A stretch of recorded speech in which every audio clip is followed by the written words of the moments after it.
How's it going today, everybody? This is Kaiju Addict, your host. We're back with another figure review. Today we're going to be looking at the SH MonsterArts Godzilla 2000, Godzilla 1999 special color version. This is the second release of this figure. The first one was a little bit darker with purple spines. This one's a little bit more green and with silver spines, more like the Megagira suit. If you guys happen to enjoy this review, please leave a like, comment, and subscribe if you're new. Plenty more kaiju content coming from where this is coming from. I don't know. I'm lost. Alright, let's bring it in. Let's look at this guy nice and close. I'm going to actually raise the camera up just a bit. That way it's easier to bring a closer look. So this figure is mainly based off of the Yuji Sakai model. Definitely not like the suit. Very sad, yes. Hopefully we will get a suit accurate G2000 from this line. Maybe not. Look at the detail on this. Oof. He is wonderful looking. Plenty of detail. Plenty of detail. These definitely still G2K. I just want to struggle a little bit. Come on. Look at the face.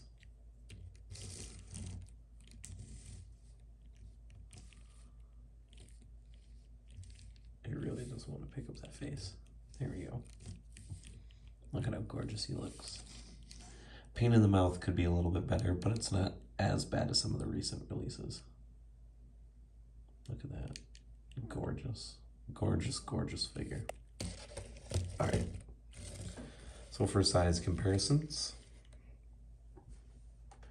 because we want to scale them up with maybe some of our Bandai vinyls, here it is compared to the Memorial Box Godzilla 2000. They're about the same size, but you can see suit, Yuji Sakai. Very different, very different. Of course, here he is compared to Orga. Looks very nice. Still in size. Definitely still a good looking matchup. And just because just about everyone has this SH MonsterArts now, this is the 89. Yeah, he's a lot more hunched over than pretty much all the other Godzillas, so even 89 right now is a little hunched over himself. There we go. So, kind of tiny. His back fins give him some height, so the articulation on this guy is, for the most part, impressive. There are a few things that we will go over that aren't as great, starting with the neck and head. So that's as far up as he looks, which is pretty much straight on. He can't look all the way down. He's got a bit of side-to-side movement.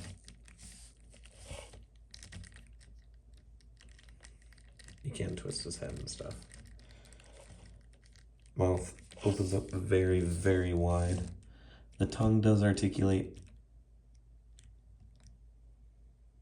so you can get some very nice poses with that tongue. The arms rotate all the way up. They can go up a little bit higher, but it's not necessary really. They go back. This is where they have a little bit of a downfall. That's as far out as they go.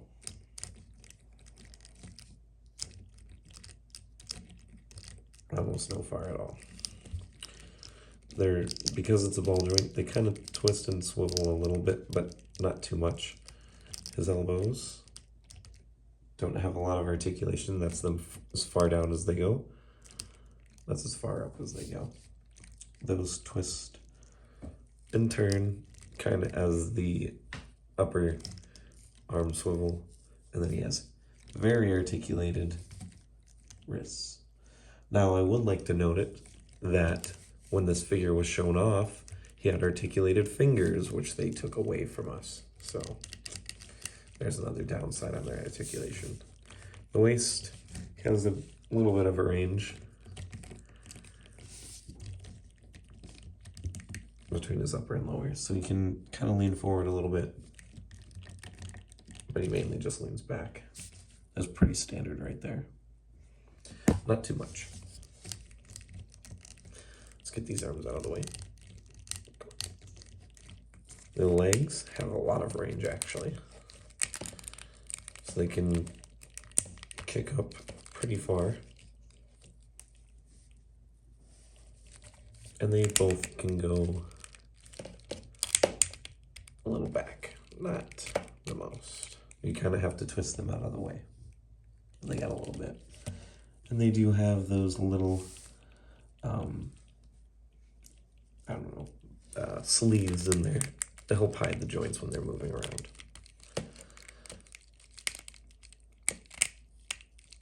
Both go out about that much. Definitely good. Good range. And because they're on a ball, you can kind of adjust them too. They're probably tight. Mine, as you can see, are a little tight. I'm struggling to move them a little bit. The knees, not a lot right there. It's forward, back. But he does have a ton of ankle. It's all the way forward, all the way back.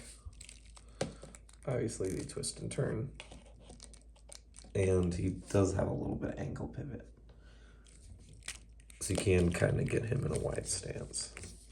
Get those feet almost laying flat. Almost. And finally, for articulation, the tail.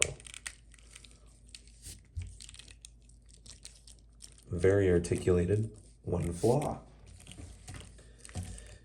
It can't hold a pose. See, it flops.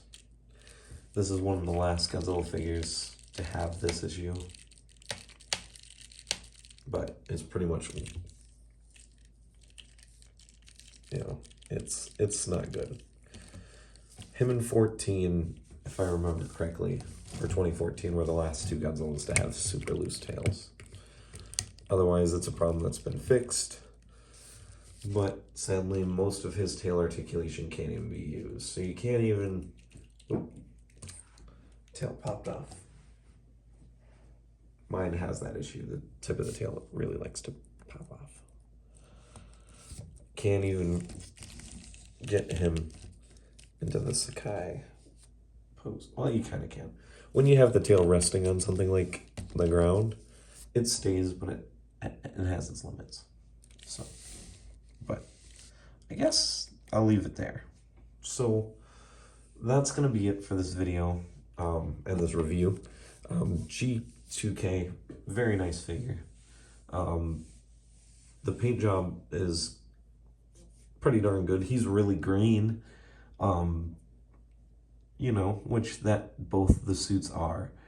This is definitely a Mega Gearus G2K instead of a Godzilla Millennium. But you can use them for either one. The limited articulation and the wobbly tail, though, definitely does hurt this figure a bit. It's one of the things that really makes me hope we get a suit-accurate G2K here in the future. Though, if I'm being honest, we probably have a while. I'm hoping... But I don't think so, because neither him nor Orga were on the SH MonsterArts Tamashii voting lists. There's a lot of Showa and a lot of Final Wars, and that's about it. So, but maybe someday. So that's going to pretty much conclude it. This figure is going to get a 6 out of 10. It's a good looking figure, good for posing, when you can get it in there, but otherwise, not super important. This has been Kaiju Addict. your host. Thank you for watching. As I always say, peace, rock on, stay safe, everybody, and I will see you for the next kaiju review. Bye, guys.